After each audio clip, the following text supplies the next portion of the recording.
You are correct that the natives have been exterminated in all New World. All new world से क्या आपका मतलब है?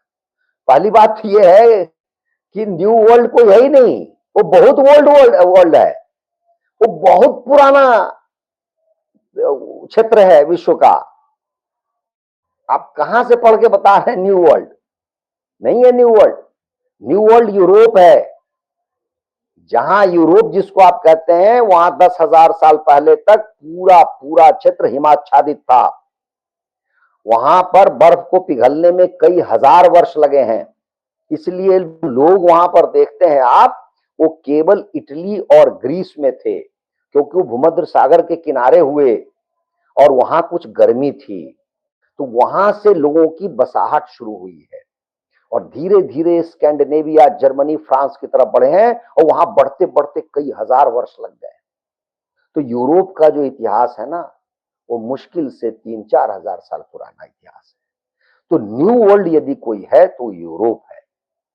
Africa बहुत पुराना है, साउथ अमेरिका बहुत पुराना है, ऑस्ट्रेलिया के जो लोग हैं मूल निवासी बहुत पुराने हैं। मैं फिजी गया हुआ हूं, वहां के लोगों से मिला हुआ हूं, वो सब बहुत पुराने लोग हैं।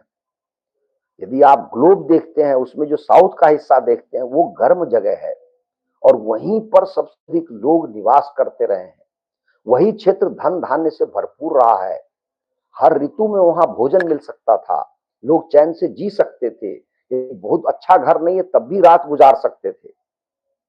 लेकिन जैसे जैसे आप उत्तर जाते हैं, वैसे वैसे ठंड बढ़ती जाती है। वहां लोगों का रहना कठिन था, लोग जी नहीं सकते थे। इसलिए ठंडे इलाकों में जीवन बहुत बाद में शुरू हुआ है। इसलिए न्यू वर्ल्ड तो कोई है ही नहीं। और ऑल न्यू वर्ल्ड आप कह रहे हैं, आप क्या कह रहे हैं आप मुझे नहीं पता। New world, all new world से क्या? New world is the western dominated ancient regions of Jambu Dvipa, earth surrounded salt water. New World is the western dominated ancient regions of Jambu द्वीप।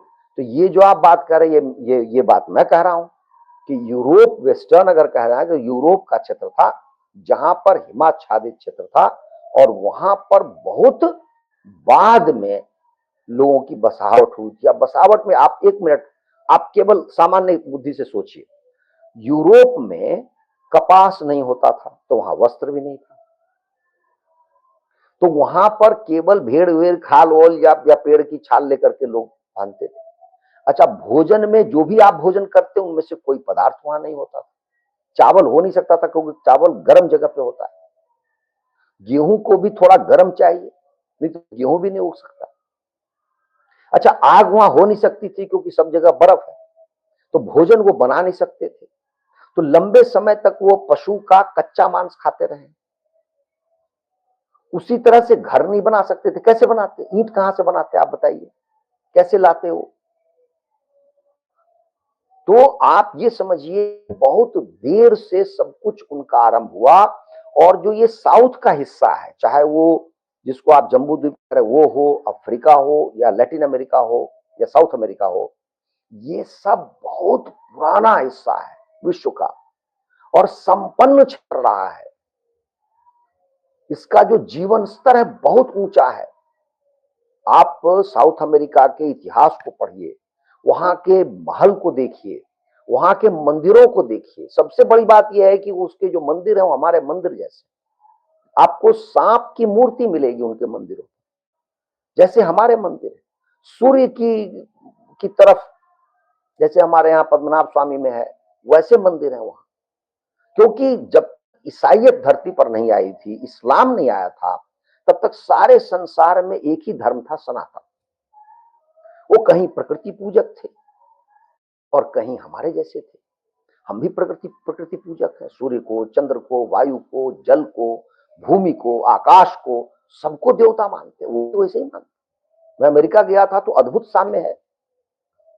उन लोगों ने स्वयं स्वास्तिक बनाकर दिखाया, कहा कि हम इसकी पूजा करते हैं। हमसे कहा कि हम 4 दिशाओं की पूजा करते हैं। आप सोच के देखिए, मैं तो दंग रह गया उनको उनसे मिलकर। वैसे ही मैं स्वयं अफ्रीका गया हूं, साउथ अफ्रीका में मैंने यात्रा की है। अद्भुत साम्य है हमारे उनमें और बड़ा ही कहिए कि समृद्ध भोजन है उनका। यूरोप में तो भोजन था नहीं, आज भी नहीं है। आज हमसे आपसे सीख करके कुछ कुछ बना लेते, तब भी नहीं बना पाते।